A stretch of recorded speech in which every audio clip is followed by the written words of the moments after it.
In the previous episode, Harriet sacrificed her soul to save Maury's life. In the following scene, we see a frozen place where everything is hidden under the snow. There is also a marvelous place where we see Lady Diana with a cold expression. At the same time, Nefarious arrives, who is in monster form, and tells her about the Scout of Sword Cross Knights. He still doesn't want to leave him, but Lady Diana asks him to stay out of this man, her property, and spare him. On the other hand, Nefarious is in favor of killing him because they can't leave their enemies like that. Also, Nefarious doesn't forget to give her a reference to Wisteria. When Lady Diana thinks about the blind girl, then she gets emotional. She wants to make friendship with her, but her status doesn't allow her to make friends with her. Also, Nefarious makes her remember that she should place her motive. Nefarious takes the scout outside from her property, according to her orders. Because of this objective she has called him. When he goes, she reveals that she cannot forget her motive. In addition, we can see the dead bodies on the dining table. It reveals that something has happened before here. Also, she knows how to deal with the situation she has created in the past. Seeing changes to Snowbound Manor, this place is also covered with snow because this place is near the palace of Lady Diana. Here we meet with Wisteria and Marmus. Both are going from here when the snow is falling, but Wisteria is feeling cold because she has the flu. Also, Marba motivates her to move on because they have to reach the place before fall night. Wisteria is also tired to death, but she always obeys his orders. On the other hand, Marbas watches the map and discloses that Lady Diana's palace is near. A shine appears in her eyes by listening to it, but it is not for too long because Marvis has no intention of staying here. Instead, he wants to reach his destination as soon as possible. After listening to it, she becomes sad but couldn't do anything. But soon, she falls on the snow because she is too much tired. However, Marba asks her to stand up because they can't stay here. When he looks at her, he understands that the situation is critical. She is barely taking a breath, and her condition has worsened. However, Lady Diana and Nefarious were in the sitting area where Nefarious suddenly stood. When Lady Diana inquires, he reveals that he is feeling the presence of a demon. Also, this demon is not ordinary and is the strongest. He also moves to check who this demon is. When he jumps from the window, he looks at Marvis who is coming to their house for help, but Nefarious inquires a rude question about what he is doing here. Barba scolds him that it is not the right time to ask further. He needs to help Wisteria, and Nefarious has also felt that something is wrong with Wisteria. Scene changes when Wisteria is in Lady Diana's room. Also, she scolds Marvis for carrying the girl in the snow. She thinks that Marbles is not a gentleman treating the lady like this. Apart from this, she discloses that Wisteria has a cold due to exhaustion and snowy weather. When Nefarious looks at Lady Diana scolds Marvis, he makes fun of him.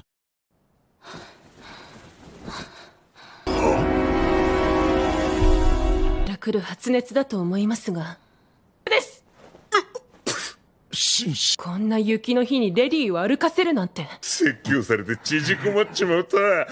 Nefarious also starts laughing at him that the mighty demon is compelled to listen to scold Diana. Also, he teases him that he can live like this for a whole century.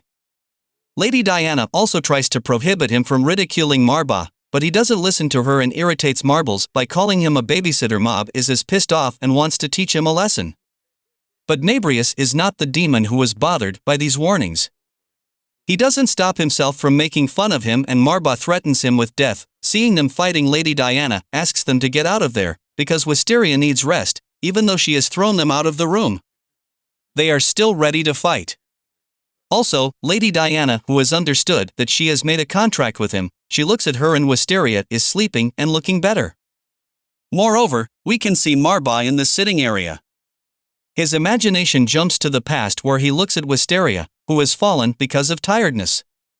Now he has jumped to the conclusion that humans are weak. Also, Nefarious takes him to the present situation and advises him that he should know more about humans. Although humans are fragile, sometimes they prove to be helpful for Marba, who remains in his attitude. Take this advice. In other words, he tells him not to speak more. Nefarious is astonished to see his attitude while sitting in his house. He never forgets to mention his behavior at his house. Also, he discloses that they are dealing with a horrible situation, as Marvis has examined his house. He knows their house has no servants, which is weird, but he takes this as the part of the critical situation. Apart from this, we look at Snow, who is returned to the knights. He inquires about the situation that could be more favorable. The nurse reveals to him that the commander has returned. In addition, they are up to something bigger and he becomes astonished to listen to it in the next scene. We look at Commander, who is assigning his subordinates a great mission. Also, their next mission is Lady Diana's house, according to the royal order. The astonishing thing is that the commander is also participating in this because they are going to confront with a demon who is more powerful than a star. Off upon hearing this, all subordinates are astonished. Those thinking of fighting alone with this demon women have given up this idea. In addition, the commander remembers to be cautious with Lady Diana because she has made a pact with Navarres which can be dangerous for them. The following morning, Wisteria wakes up and she is happy. She also expresses her feeling in front of Lady Diana. She also wipes out her wax with a silk handkerchief. Nabrius is astonished that she is doing this with her cloth. Although Lady Diana is also glad to meet her, she knows that she must ask them to go by listening to it. Wisteria has become depressed, but she inquires about the reason behind this decision. She knows that a blind girl can't be helpful, but she wants to know the situation. So Lady Diana reveals that 350 years ago, her family member, the Earl, made a pact with the demon. After doing the male, who was the heir, can see the demon's royal officials took advantage of this ability and allowed them to serve the court, so they are making sure to eliminate the demons and also can inform them about them to official. They always have a bell in their hand. By ringing the bell they inform about the demon and they take action with this action. The Black Belt family has become famous, but rival has also approached, and they have made their name by capturing the demons. However, she believes that they are doing their duty. On the other hand, their duties have finished, because her brother cannot see the demon's sword. Cross Knights want to take advantage of it. Meanwhile, Wisteria wants to disclose that her brother is also in the Sword Cross Knights, but Marvis doesn't allow her to say any word because they can't put her in danger. Aside from this, her brother has tried to revolt, but he can't do anything because he has no power to see demons. Now the Black Bell name has been ruined and Sword Cross Knights will come to avail the opportunity also. She knows that this palace will soon turn into war. That's why she wants to let them go as soon as Wisteria rectifies at night. Marvis goes to her room and inquires about her health. Wisteria gives him a positive response, but Marvis has also realized that he has done wrong to her. Also, he should make her compelling to walk on the snow for only a short time, so he asks for forgiveness and advises her to inform him if something happens, because he would be happy to stay with her. Marvis has also decided not to hurry and walk along with her. At the same time, Wisteria shows her concern about Lady Diana. She knows that Lady Diana is against Sword Cross Knights, so her brother and Lady Diana both are on the opposite side. In addition, it will be difficult to see the fight between the people she cherishes most. Only she can hopes that they wouldn't confront in the fight. Apart from this, she knows that Lady Diana is on the right path and wants to revive her family's status. So she is not the one who can judge her. In the meantime, Nabarius, listening to them, praises her thoughts. He assumes that Wisteria has rectified, so he asks them to leave, because they have seen the situation and know that they are coming toward them. So they can't put them in the problem and ask them to go away. We also see Lady Diana, whom Lord Stanley and his subordinates have attacked. Despite being scared, she smiles and is ready to confront them. She welcomes them as if they are her guest, but wrathful Shiwan takes permission from Lord Stanley. Lord Stanley is not happy to meet with her and considers her enemy to permit him.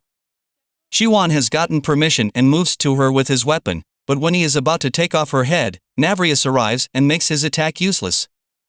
Also, he has thrown him away from the window.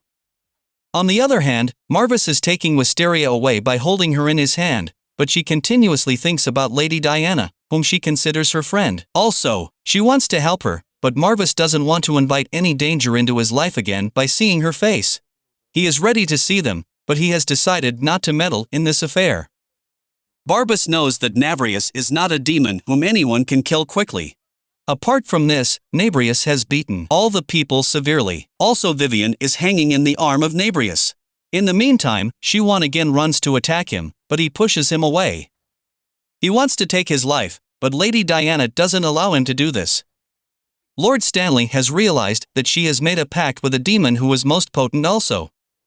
She reveals that she only wants her family status and asks them to go from here, but at the same time, some lightning swords move toward her, seeing changes to Wisteria, who feels like something terrible has happened. She shares her idea with Marmus, but he doesn't take it seriously. However, Naberius comes before her and swords penetrate his body. His blood spills on her and Lady Diana is worried about him. At the same time, Commander is quite confident that he has died.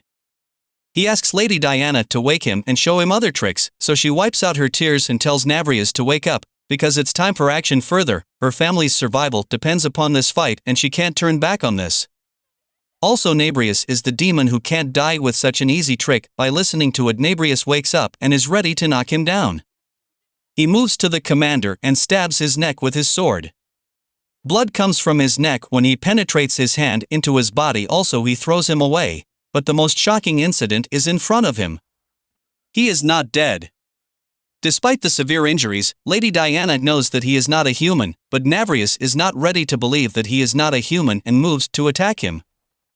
He throws him to the wall, but Commander is still alive. Now they are fighting and Commander has again inflicted him with severe injuries, but he is still ready to fight and understands that he is not. Human Marvis is watching this, and his mouth has opened that humans can give him severe injuries, seeing that he is in a problem.